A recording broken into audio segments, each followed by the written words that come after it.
Hello, everyone. Happy Fed Day. How is everyone doing? Wednesday. What is this date? September 20th. Good morning, Patrick. Hey, Sterling with the news in the feed. Thank you so much. Let's see. Good morning, Jacob. Good morning, Tony. Yeah, Apple and Goldman winding down the stock trading feature. Boy, I gotta.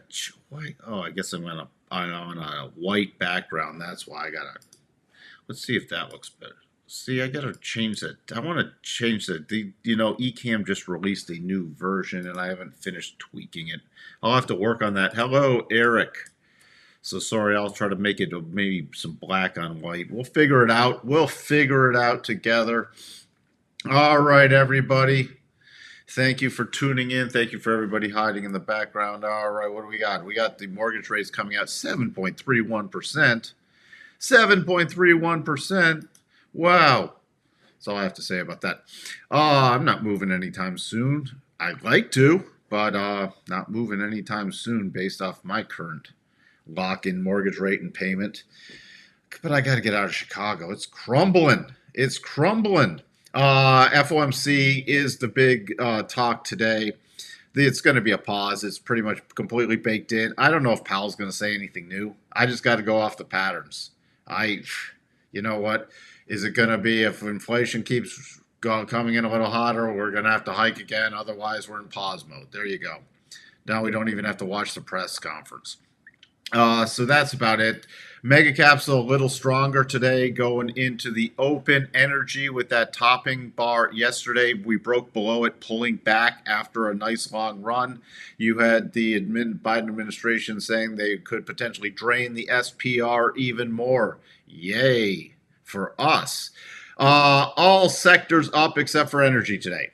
So everything positive except for energy. Fed watch again, 99% for the pause. And a pause priced in through right now through May. First cut is June. No hikes yet on the table. I'm going to be interesting to see how November and December react to the November-December meetings, react to what Powell says today. Fear and greed still in neutral mode. So, are we done yet? Coco is still alive. Well, there's a buy setups today, Coco. Potential buy setups. Good morning, options 22. Still looking for you to show up again with the shades and black t-shirt jacket look. Maybe I should do that. Maybe I should do that, Morning Allen. Maybe I'll do that. It's good suggestion, Richard. General Mills was a beat this morning. I'm still watching after any bounce in General Mills for still another rollover play. There's a massive double top that's still playing out. FedEx will be interesting in KB Homes after the close, and really done with earnings. Really done with earnings. We're also getting into the lockup period for companies because of the next quarter's earnings. So this price action yesterday did not invalidate the double still. We did not get the close on the daily time frame below the 62.5. Now, this not only it's a sloppy hammer because I'd like to see a little less of the wick for a true hammer, but we also have a percent B buy pattern on a close. So intraday, I'm watching yesterday's high. Why? Because we start breaking above that. Especially with possibly press conference stuff and then follow through with a close. It's a percent B buy and a potential resumption, at least for a couple day bounce from the percent B buy, and maybe it keeps running and completes the pattern. Same level. If today we close below 44.7325, the bigger double pattern would be invalidated. So today could be an interesting deciding day. Now, cycles are at the bottom, but that's no guarantee it has to turn up. Cycle's still trying to roll over on the weekly, so we will see. But that's why I'm watching today's high. Before that, I'm going off of 44.90 for any breakdown pattern, and then it would be the 44.73 and then yesterday's low. And below yesterday's low, which came in at 44.62, then 44.6225 to be exact, 44.48 is my next key level, which would be a 72 harmonic. So, again, as I said, watching where we close relation to 62.5 or where we close in relationship to yesterday's high. Big day. Not only Fed day, but big day in potential patterns. Same thing for the NASDAQ. Little long-wicked hammer here, but again, more importantly, you could percent be buy on a break and then a follow-through close above yesterday's high. We have not hit the first double target in there, so the stop still, I gotta follow the rules. The stop still for the NASDAQ is back at just above 15,100. Before that, if we do break below, very key support about this 15,345. We break below that, I'm watching yesterday's low area. 15,248, 15,250 area. And then on the short term, this would not invalidate the double yet, but a close below 15,198.75, that could be used as a more aggressive stop for the double. Because if we close below there, then I'd be watching for the retest of the August low area, which would pretty much, for my, not officially, but pretty much invalidate the double from my standpoint, but not officially. Dow. Not, this is not a hammer, but again, we have a potential percent B buy. Yesterday's high. If we break below 34,780 about, then I'll be looking at yesterday's low and the area of the 200 again.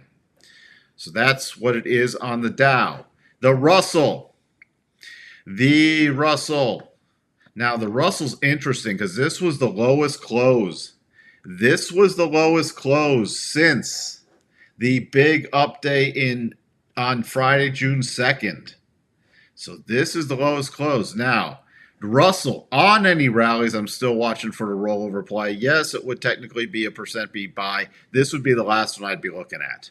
Why? Because it can slam right into that overhead resistance in the rotation zone just above it. So from my perspective, reward to risk is very shaky. It's worse on the Russell. Although that means the Russell will probably launch the most. So I'm watching yesterday's high and yesterday's low. Until then, I'll keep an eye. If we do hover above yesterday's close, I'll keep an eye on about 1845. The VIX spiking up to that 1480 level again and reversing back down. Now heading a little lower today. So just remember 1480. That's all you got to etch in your mind before we can really get some solid rollover patterns that we have to break and really sustain above that. The DAX still caught in consolidation, so nothing going on there. Notes, we've retested this little bottoming area multiple times. Let's gonna see follow through. I'm watching, keeping an eye on yesterday's high, which comes in at 109.20 area. Other than that, if we do break below this low, it could be very interesting after a press conference. I'm actually going to bump down these levels. Let me just do something here. I'm going to bump down these levels right here because we have a this is the stronger bottoming formation right here. So that's what I'm going to utilize for the potential next leg down, which would be 108.16 if this key low area breaks. The yield, still against the key resistance. So we already have that one set up. 4.396 is the next target above. If it pulls back, very key support, 4.28. The 2-year, not much to talk about here. Still continues to climb. Pausing at the next harmonic. If we do break through there, 5.29 is the next major level, 10-2s. Still stuck in the lower range. Dollar index, finally you're getting that multi-day pullback. I'm starting to watch for that bigger pullback to 104.20 at least. And we got cycles look like they're rolling over, so we could easily get back to the upper 103 level. After look at the multi-week run, 1, 2, 3, 4, 5, 6, 7, 8, 9 weeks straight. So this would be a healthy pullback for the dollar. Crude on the SPR comments, a little spike yesterday and then a reversal, and now we've broken below. This is a great short-term trailing stop from my perspective. From a longer term, it's nowhere near. That's from a short-term play. From a longer-term play, we'll start watching for the bigger pullback in oil. And to see, we've so far hit the bottom of the daily rotation zone, but would not be surprised to see his low taken out in the next couple days at least, if not necessarily today, and then the bigger potential pullback to at least 86.70 and 87. Morning, Alan. Mike, do you think Moody's downgraded U.S. sovereign debt is having a negative effect on the notes, which is causing ever? No, I don't. I do not. I think a lot of stuff's just being ignored. Natty gas, still key resistance level, hit and pull back. Got to sustain above that. Gold. It's going to be interesting to see how gold reacts to the Fed after the single bar pause. This could be a single bar pause breakout play above yesterday's high with a follow-through close. So I'm keeping an eye on yesterday's high there. Japanese yen still hovering at key resistance, trying to spike up above, but still holding. If it does run, 148.85 is the key target area. Nothing else has changed there. If we do start breaking below about 147.55, we'll watch for the bigger pullback towards the bottom of the daily rotation zone. Euro, starting to try to get, we had some divergences with the bottoms down here. On a rally, I'll be looking 107.54 to see how it reacts up there. But the euro could be bouncing back because it's, remember, pretty much it's like, what, 54% of the dollar index? So that was down 1, 2, 3, 4, 5, 6, 7, 8, 9 also. So would not be surprised to see starting to form at least a bounce before the next key rollover play in the euro. Pound putting in close to a hammer bottom so far, so I'm going to be watching for a bounce in the pound also. Bitcoin, nothing there. Let's get to spiders and the Qs. Spiders, with the no close below the 62.5 yesterday. Pretty much a long-legged doji right here. It is a %B buy on a follow-through with a close above yesterday's high. Yesterday's high, 443.29. 444.28 trading right now. So that's it. And then above that, I'll be watching still 444.86. Then above that, 447 if we run to the upside. To the downside, yesterday's close, 442.71.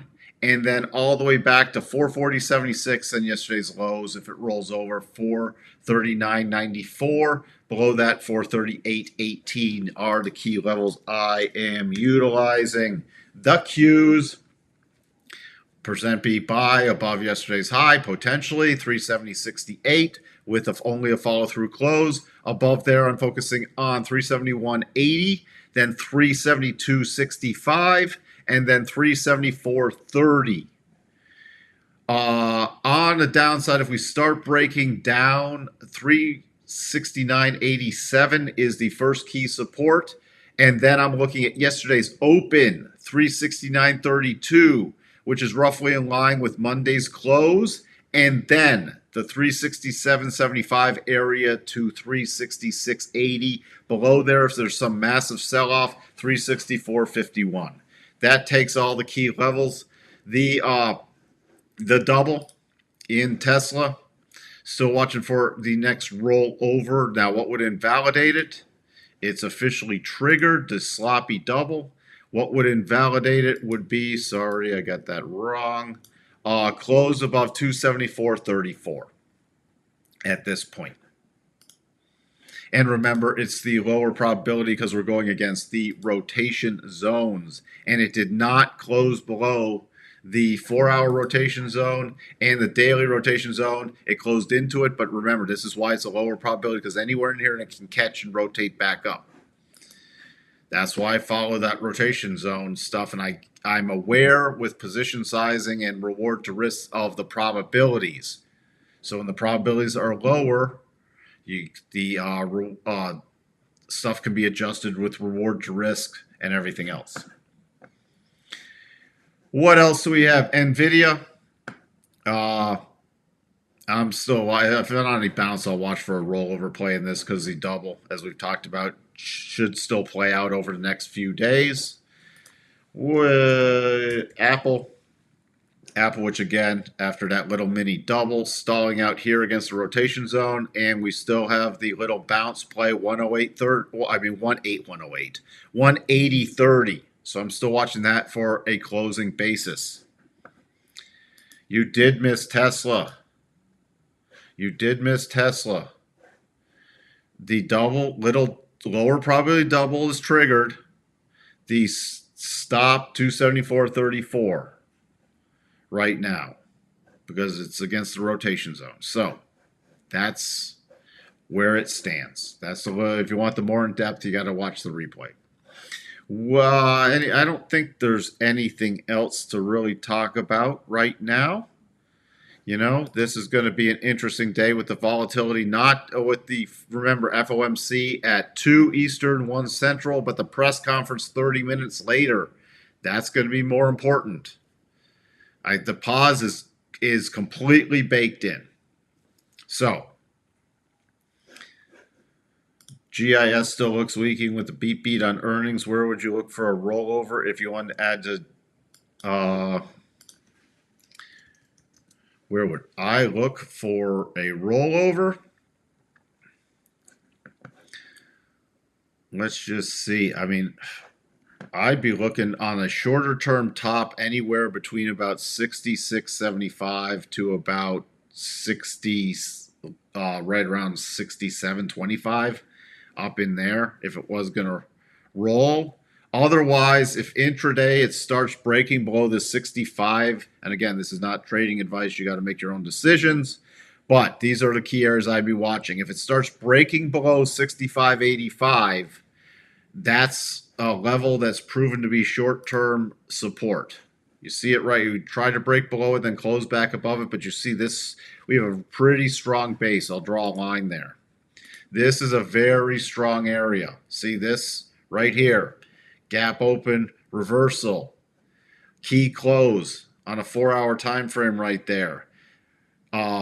Reversal right here. Broke through it, retest, tried to break down, another 4-hour close. So this is a very key level. So if it does not bounce and starts breaking below that, that could also be used. You don't always have to try to catch the top on a bounce. You can wait for confirmation on a key level getting broken, and I hope you can spot why this is a key level. So if I miss the bounce or it doesn't get as much of a bounce as I'm looking for, that's why I will identify a key level for a rollover play, because that can also be adding on the way back down. Hope that helps. And that can be used in any market. And that's not this stock. Again, this is General Mills, which we have, I talked about, they did a beat in earnings, and it's not that big a pop off of earnings, but I'm still watching for the lower areas. Now, where it's bouncing now is very key support, but if it can't sustain this very key support, I mean, I'm watching for easily a return to this 60.14. All right. And the PE on General Mills, it's not overly expensive, but still 15.33 is not dirt cheap yet, especially if the inflation with food keeps staying a little high. So, but that's a little instruction of how I like to do things on, if I'm watched for a bounce, we don't get the bounce, we get the breakdown play, I identify that level, those key levels, and then you can go with the longer term trend. Hey, bruh. You have to go back and watch my comments. I'm actually watching for some buy setups potentially in the NASDAQ and S&P. So we potentially have them, but we need some follow through above yesterday's high at least. That's where we sit. I will wrap it up for now. Everybody have a good Fed day, and I'll see everybody back tomorrow. Bye for now.